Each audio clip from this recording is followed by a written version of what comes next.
Alhamdulillah, alhamdulillahilladzi anara quluba ibadihil muttaqin binuri kitabihil mubin wa ja'alal qur'ana shifaa'an lima fis sudur wa hudan wa rahmatan lil mu'minin. Asyhadu an la ilaha illallah wahdahu la syarikalah wa asyhadu anna Muhammadan abduhu wa rasuluhu alladzi la nabiyya ba'da amma ba'd. Fa inna khairal hadits kitabullah wa khairal hadi hadi Muhammadin wa syarrul umur muhdatsatuha wa kullu bid'atin dhalalah wa kullu dhalalatin finnar. Allahumma anfa'na bima 'allamtana wa 'allimna ma yanfa'una wa zidna ilman. Allahumma ij'al khaira umrina akhirahu wa khaira amalina khawatimahu wa khaira ayyamina yauma alqaka. Hadirin, semoga Allah menjadikan umur terbaik kita adalah umur terakhir nanti Allah wafatkan kita semua. Amal terbaik yang kita lakukan adalah nanti amal penutup kita. Kita tidak tahu Allah mewafatkan kita semua kelak dalam keadaan seperti apa, di mana, kapan harinya.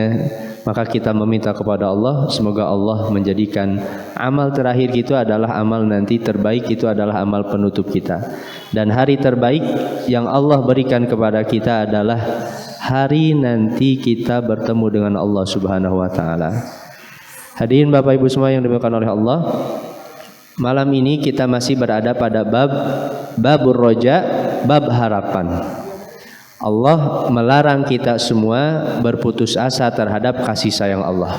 Bahkan dalam perkara dunia sekalipun, apapun yang kita minta kepada Allah, yakin bahwa Allah pasti akan memudahkan urusan-urusan kita.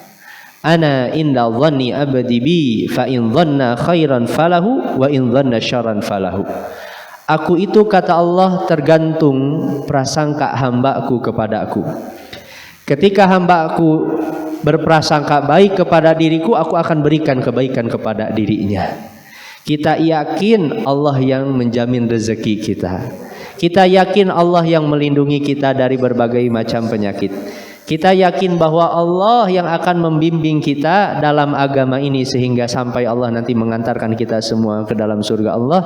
Yakin Allah akan berikan tergantung persangkaan kita. Tapi kata Allah sendiri, wa in dhanna syarran, kalau hambaku itu berprasangka buruk kepada diriku, tidak baik, kurang keyakinan kita kepada Allah. Yakin hadirin, seburuk apapun masa lalu kita, Allah pasti mengampuni kita. Lebih besar ampunan Allah daripada dosa-dosa kita. Yakin Allah akan siap memuliakan kita atas ibadah, amal solih, amal-amal kebaikan yang pernah kita lakukan. Nah, ini harapan-harapan ini yang harus kita tanamkan hadirin. Termasuk harapan yang besar dengan kalimat la ilaha illallah. Di hadis-hadis sebelumnya kita sudah bahas terkait dengan keutamaan kalimat tauhid. Siapapun yang diwafatkan oleh Allah dalam bertauhid kepada Allah, Allah jamin kepada hamba tersebut masuk surga. Hadis yang kelima di malam kali ini hadirin, ini hadis yang panjang, saya ringkaskan saja.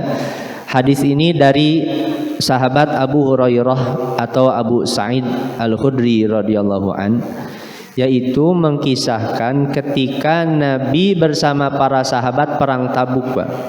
Kata para ahli sejarah, perang Tabuk ini adalah gerbang pertama umat Islam ekspansi pembebasan negeri-negeri yang lain.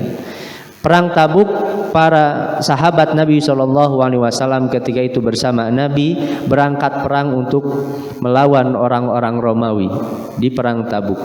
Berapa jarak perjalanan dari Madinah ke Tabuk ketika itu? Kurang lebih 700 km, Pak. Ini kalau saya hitung dulu waktu kuliah, dari Bandung ke Sumedang itu kurang lebih 30 sampai 40 km.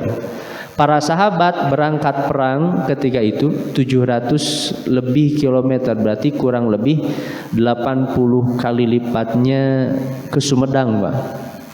Para sahabat berangkat perang Tabuk. Bahkan ketika itu Makanya para sahabat Nabi SAW begitu hebat, mereka bersedekah untuk mempersiapkan perang Tabuk. Abu Bakar As-Siddiq mempersembahkan seluruh hartanya untuk umat ketika itu, untuk berjuang membela agama Allah. Umar bin Khattab setengah hartanya diberikan kepada Nabi untuk persiapan perang Tabuk. Utsman bin Affan 1/3 persiapan perang biayanya dihandle oleh Utsman bin Affan radhiyallahu anhu. Ini mulianya para sahabat Nabi SAW.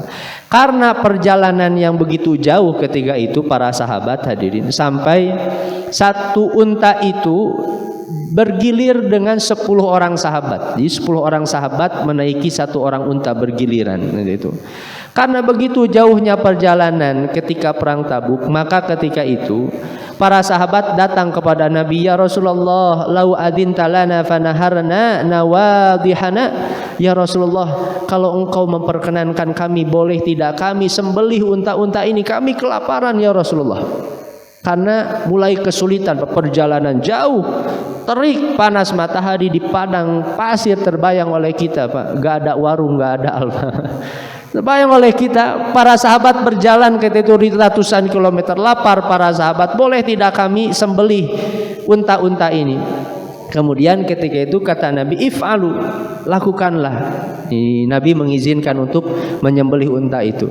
Namun ketika Umar tahu para sahabat ketika itu hendak menyembelih unta, nah Umar datang kepada Nabi SAW, ya Rasulullah, in fa'alta qalla zuhur. Ya Rasulullah, kalau engkau membiarkan yang lain itu menyembelih unta, maka alat-alat tunggangan itu akan sedikit, kendaraan itu akan sedikit. Awalakin ud'uhum bifadli auzadihim thumma ud'ullah lahum 'alaiha bil barakah. Ya Rasulullah, lebih baik tolong panggil semua para sahabat, kemudian panggil semua para sahabat yang masih menyimpan sisa makanan, kemudian berdoalah kepada Allah agar Allah memberi keberkahan terhadap makanan itu. Akhirnya Nabi ketika itu hadirin, nah, menerima pendapat Umar bin Khattab ini, para sahabat dikumpulkan, kemudian Nabi ketika itu membentangkan satu kain, merintahkan kepada para sahabat, siapa yang masih memiliki makanan silahkan keluarkan. Para sahabat ketika itu ada yang membawa beberapa potong kurma saja, ada yang membawa beberapa potong roti, bahkan ada seorang sahabat yang membawa hanya serpihan-serpihan bubuk dari roti yang disengaja disimpan untuk mempertahankan rasa lapar karena ingin berperang. Ini hebatnya para sahabat Nabi SAW. Disimpan ketika itu makanan itu, barulah kemudian ketika itu Nabi SAW berdoa kepada Allah. Setelah itu kemudian Nabi memerintahkan kepada para sahabat, ambil masing-masing dari kalian untuk mengambil makanan di atas kain itu. Setelah dikumpulkan dari satu sahabat mengambil, maka ketika itu tidak ada ma taraku fil askar wi'an illa malauhu wa akalu hatta syaba'u. Tidak ada seorang sahabat yang ketika itu mengambil kecuali wadah-wadah makanan mereka penuh dan mereka pun kenyang dari makanan-makanan yang dikumpulkan oleh Nabi SAW. Ini kemujizatan Nabi yang Allah berikan kepada Nabi Muhammad SAW. Mereka para sahabat akhirnya ketika itu kenyang. Maka ketika itu Nabi bersabda, asyhadu an la ilaha illallah wa anni rasulullah. Aku bersaksi, kata Nabi, tidak ada ilah kecuali Allah, dan aku bersaksi bahwa aku adalah Rasul Allah. La yalqallahu bihima 'abdun ghairu syak. Tidaklah seorang bertemu dengan Allah dengan dua kalimat syahadat itu, dia tidak ragu, fayahjabu 'anil jannah, maka pasti ia akan masuk surga. Atau sebaliknya, siapa saja yang dia ragu hadir dengan dua kalimat itu, dia akan terhalang dari masuk surga. Orang yang yakin dengan dua kalimat syahadat ini, kata Nabi SAW, dia tidak akan tertutup dari surga Allah Azza wa Jalla. Mengapa Nabi menyampaikan ini hadirin? Allah berikan secara langsung kemujizatan yang diturunkan oleh Allah melalui makanan yang dikumpulkan. Para para sahabat bisa mengambil makanan itu sampai kenyang. Kemudian Nabi bersaksi dengan 2 kalimat syahadat itu bahwa ini adalah keutamaan dari Allah Subhanahu wa taala. Kemujizatan yang Allah berikan kepada Nabi SAW. Apa yang bisa kita ambil dari hadis ini? Pertama, hadirin, kesungguhan iman para sahabat Nabi. Terbayang oleh kita semua, dulu berperang belum ada kendaraan perang seperti zaman kali ini, hadirin. Para sahabat berjalan, paling hebat pun paling naik unta, hadirin, untuk berperang. 778 km jarak antara Madinah ke Tabuk. Tapi hebatnya para sahabat, karena kuatnya keimanan para sahabat, yakin ketika mereka menjual harta, darah, jiwa mereka untuk umat, untuk agama, mereka yakin Allah akan membelinya dengan surga. Ya ayyuhalladzina amanu hal adullukum ala tijaratin tunjikum min adzabin alim. Maukah tidak aku tawarkan, wahai orang-orang beriman, perdagangan yang tidak pernah rugi. Tu'minuna billah wa rasulihi wa tujahiduna fi sabilillah bi amwalikum wa anfusikum. Kita beriman kepada Allah dan Rasulnya, kemudian berjihad dengan harta dan jiwa kita. Tidak akan pernah rugi perdagangannya, Pak. Karena kalau kita renungkan, Bapak Ibu semua, orang bisa berperang itu kan kekuatannya dari Allah. Dia berperang pun bisa berperang itu taufik hidayahnya pun dari Allah. Modalnya dari Allah, Allah yang membelinya. Kemudian Allah beri dengan surga. Tidak akan pernah rugi perdagangan ketika seorang mempersembahkan harta itu berjihad untuk Allah Subhanahu wa taala. Terlebih ketika perang Tabuk terjadi itu, hadirin, di Madinah itu sedang panen kurma, Pak. Biasanya para sahabat itu kalau sedang panen itu justru waktu-waktunya para sahabat itu beristirahat, bersantai, nyaman hidup, hadirin. Duduk saja di kebun sambil menyantap kurma, memanen kurma. Hasil dari kurma itu mereka mendapat dijual, akhirnya mendapatkan kekayaan. Tapi hebatnya para sahabat ketika itu lebih merelakan meninggalkan panen kurma itu untuk membela agama Allah. Bersama Nabi SAW berangkat perang Tabuk. Dan para sahabat di perang Tabuk ini bersedekah dengan harta yang besar untuk mempersiapkan peperangan. Bukan hanya jiwa, hadirin, tapi bahkan hartanya. Ini jadi teladan bagi kita semua dari para sahabat Nabi SAW. Wajar andaikan para sahabat Nabi itu nanti di antara kelompok pertama yang nanti oleh Allah masukkan ke dalam surga, termasuk Abu Bakar As-Siddiq, kan, Pak. Orang yang pertama masuk surga setelah Nabi SAW, Abu Bakar As-Siddiq. Karena lihat bagaimana perjuangan mereka membela agama Allah. Malu, hadirin, andaikan kita melihat harta kita. Masih banyak kepentingan harta untuk kepentingan diri kita sendiri. Masih banyak waktu, tenaga yang kita gunakan itu pun untuk hanya kepentingan diri kita sendiri. Para sahabat Nabi, mereka melepaskan harta, darah, jiwanya karena untuk membela agama Allah, sehingga agama Allah ini kita rasakan kenikmatannya hingga sampai saat ini. Berapa ratus tahun jarak para sahabat Nabi dengan kita, tapi ajaran itu sampai kepada kita karena perjuangan para sahabat Nabi SAW. Kedua, memperbanyak makanan ini diantara mukjizat Nabi SAW. Takfiru ta'am mu'jizatun lahu mimma tadhafarat bihi riwayah wa ishtahara inda ahli diyanat. Ini masyhur di kalangan ahli ilmu bahwa di antara mukjizat Nabi itu banyak riwayat-riwayatnya Nabi bisa memperbanyak makanan. Tapi itu pun izin Allah, Pak. Kalau Nabi tahu, hadirin, Nabi sendiri yang punya kekuatan itu. Ketika para sahabat datang meminta untuk unta itu disembelih, kan Nabi gak usah memperkenankan unta itu disembelih. Sudah saja Nabi langsung ketika itu, jangan disembelih, kumpulkan makanan, saya langsung makanannya sudah digandakan, kan itu. Sekelas Nabi saja yang langsung, hadirin, Nabi itu tidak mampu. Karena memang semua manfaat itu datang dari Allah, kemujizatan itu datang dari Allah Subhanahu wa taala. Lalu datang hari ini bukan Nabi, dia tidak punya Al-Qur'an, kemudian pura-pura bisa menggandakan uang, Pak. Nabi saja tidak bisa mampu untuk, kalau Nabi mampu pasti Nabi langsung mengatakan kumpulkan langsung Nabi. Tapi itu kan bimbingan dari wahyu Allah.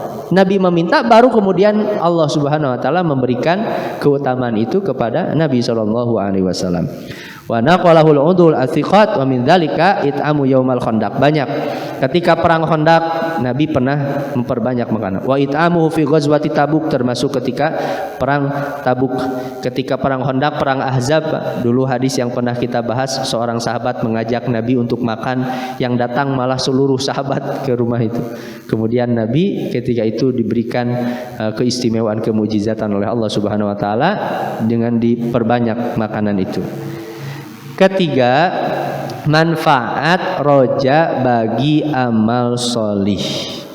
Nah, ketika seorang berharap penuh dengan dua kalimat syahadatnya, tidak ragu sedikit pun hadirin dengan dua kalimat tauhid ini, yakin ketika bertemu dengan Allah Subhanahu wa taala tidak ada penghalang nanti di hari kiamat antara seorang hamba yang yakin itu dengan surga Allah Subhanahu wa taala. Nah, ini bimbingan kepada kita, yakin seyakin-yakinnya, besarkan harapan kita dengan dua kalimat syahadat yang kita miliki ini, Allah akan berikan surga kepada kita semua. Imam Al-Qarmani beliau mengatakan, alamatu sihhati roja husnul ta'ah. Tapi ciri baiknya harapan kita itu apa? Pasti kita akan baik dalam taat kepada Allah Subhanahu wa taala. Walihada ajma'al arifun ala anna roja la yasih illa ma'al amal. Harapan itu tidak sah kecuali harus dibarengi dengan amal solih. Farraja hadun yahdul qulub ila biladil mahbub wa huwallahu wa darul akhirah. Harapan inilah nanti yang akan mengantarkan hati kita kepada negeri yang dicintai, yaitu Allah Subhanahu wa taala. Jadi melalui harapan ini hadirin, harapan mendapatkan surga, kemudian akhirnya kita bersemangat beramal solih, semangat dalam sholat berjamaah, semangat bersedekah, karena harapan nanti Allah akan memberikan balasan. Kemudian kita bertobat kepada Allah, beristighfar, karena harapan inilah yang akan membimbing seorang sampai kepada negeri akhirat. Kemudian hadirin, nah ini sebagian ulama menjelaskan bahwa harapan itu mesti dibarengi dengan amal solih.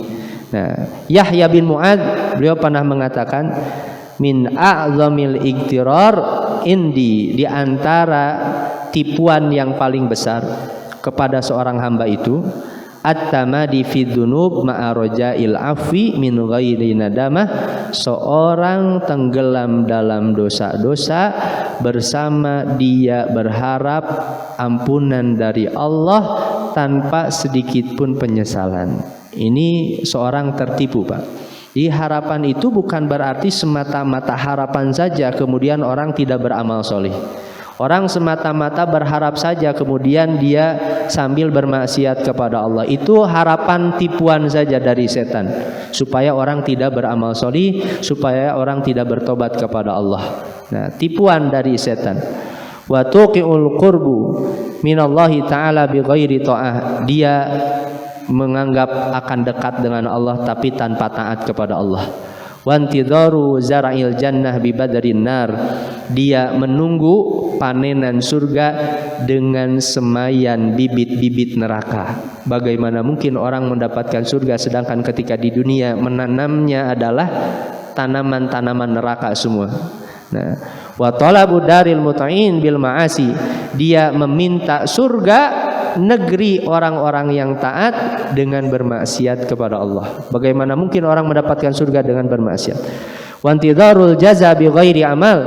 Dia ingin dibalas pahala oleh Allah tapi tanpa beramal kepada Allah. Wattamani 'alallahi azza wa jalla ma'al ifrat. Dia berangan-angan ingin mendapatkan kemuliaan dari Allah padahal dia melalaikan ketaatan kepada Allah.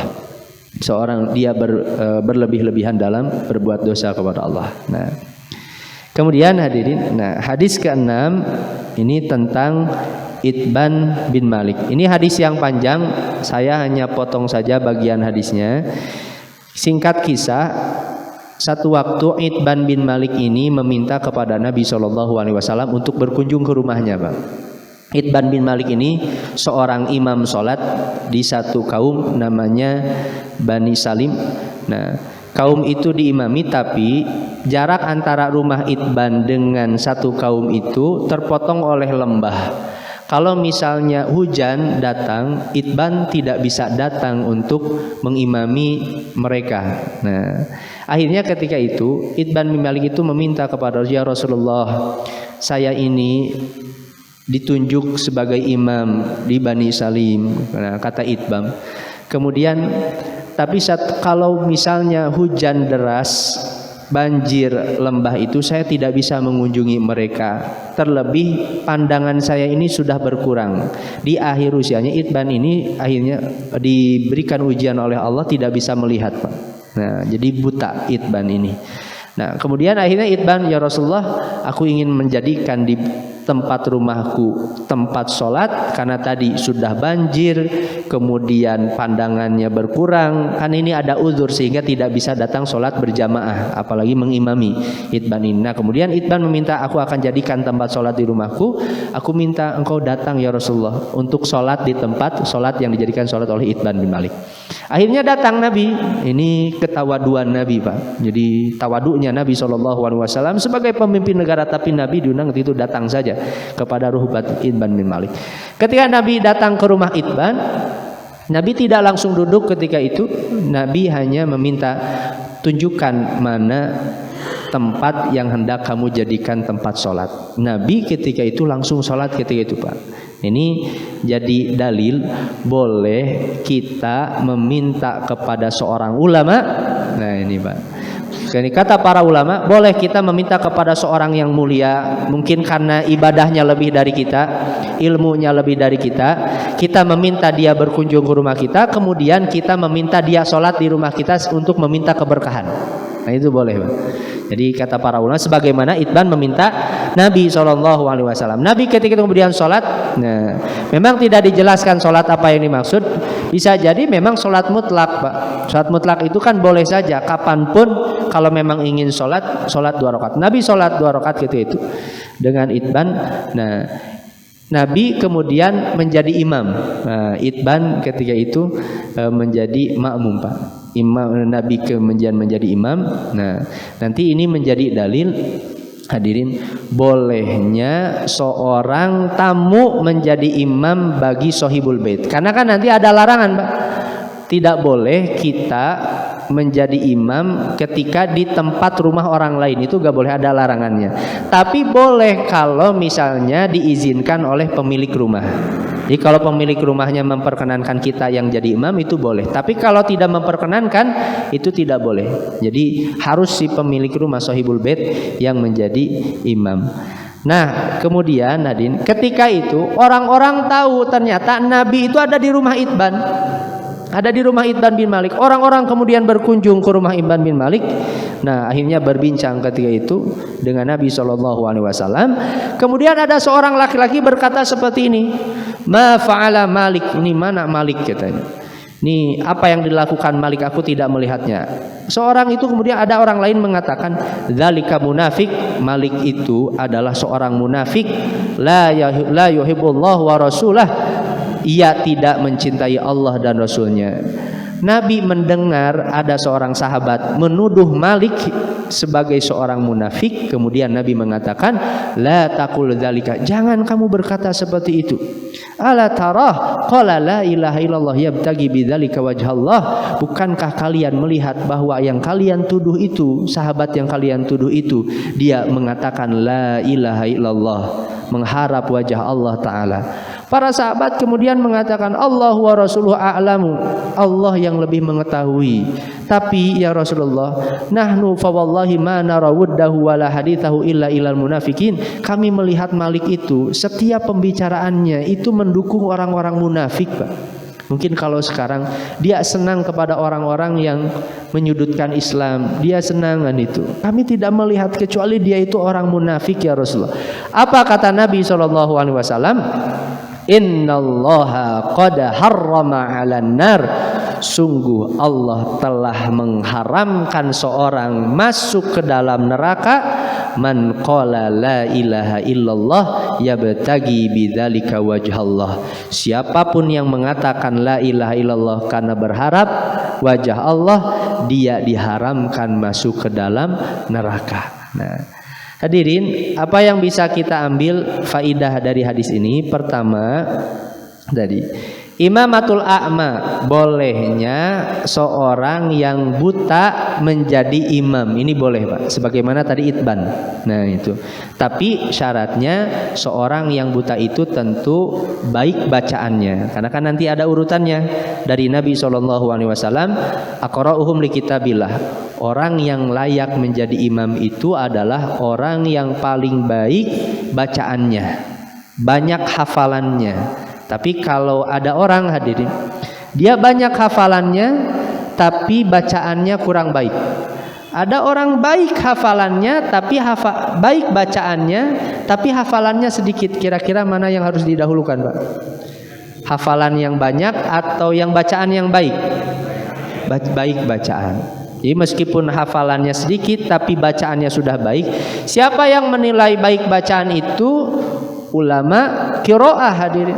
Ulama yang memang belajar kepada para ulama yang ilmunya sampai kepada Nabi SAW, belajar ilmu tajwid dengan benar, belajar mereka talaki Al-Quran. Nah, ini yang harus lebih didahulukan. Tentu idealnya adalah orang yang baik hafalan dan baik bacaan. Ini idealnya. Kalau baik bacaan dan hafalan ini sama, baru kemudian kata Nabi, ahsanuhum lisunnah. Si a'lamuhum lisunnah, siapa yang lebih faham terhadap sunnah. Ini yang harus didahulukan. Dia lebih faham fikih sholat, dia lebih banyak belajar hadis. Nah, ini yang lebih didahulukan. Bukan hanya baik bacaan. Kalau ternyata jamaah semua bacaannya baik, maka yang harus didahulukan adalah siapa yang lebih memahami sunnah. Nah, kalau dalam memahami sunnah ternyata sama, nah, kata Nabi, siapa yang lebih dahulu masuk Islam.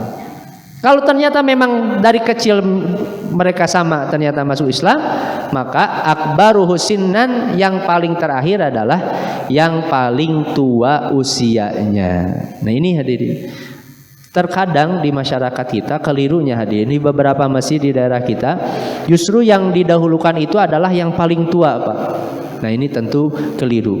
Bimbingan Nabi SAW adalah dari yang pertama, aqra'uhum li kitabillah. Ini harus masyarakat kita faham terhadap fikih imam ini, adab-adab imam ini. Ada satu kitab namanya Al-Imamah fi Shalah karya Sa'id bin Ali Al-Qahtani.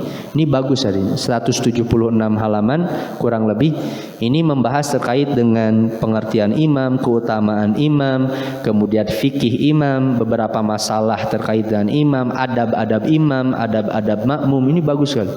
Ini 176 halaman. Kebetulan baru beberapa hari kemarin saya dengan jamaah di rumah baru mengkhatamkan kitab ini, Pak. Jadi karena permintaan jamaah untuk memahami terkait dengan adab-adab makmum, apa saja yang harus dilakukan makmum, termasuk adab-adab imam. Contoh terkait dengan adab-adab imam, meringankan bacaan, rakaat pertama lebih panjang daripada rakaat yang kedua, ketika beres salam tidak beranjak terlebih dahulu tapi diam sejenak, kemudian bermalik kepada makmum sebagaimana Nabi SAW beres Allahumma antas salam wa minkas salam tabarakta ya dzal jalali wal ikram, kemudian Nabi menghadap makmum untuk menjaga diri dari keangkuhan. Bagaimana imam ketika keliru, siapa yang layak di belakang imam. Nah, ini terkait dengan adab-adab ini penting sekali untuk dipelajari, hadis. Nah, hadis ini menjadi dalil boleh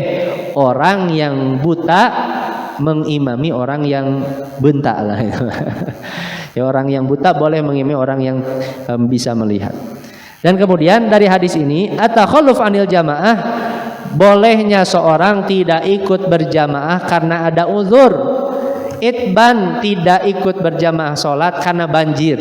Nah, karena penglihatannya sudah berkurang. Tapi bagi orang yang diberikan kesehatan, sebisa mungkin hadir untuk sholat berjamaah. Memang para ulama berbeda pendapat terkait dengan hukum sholat berjamaah.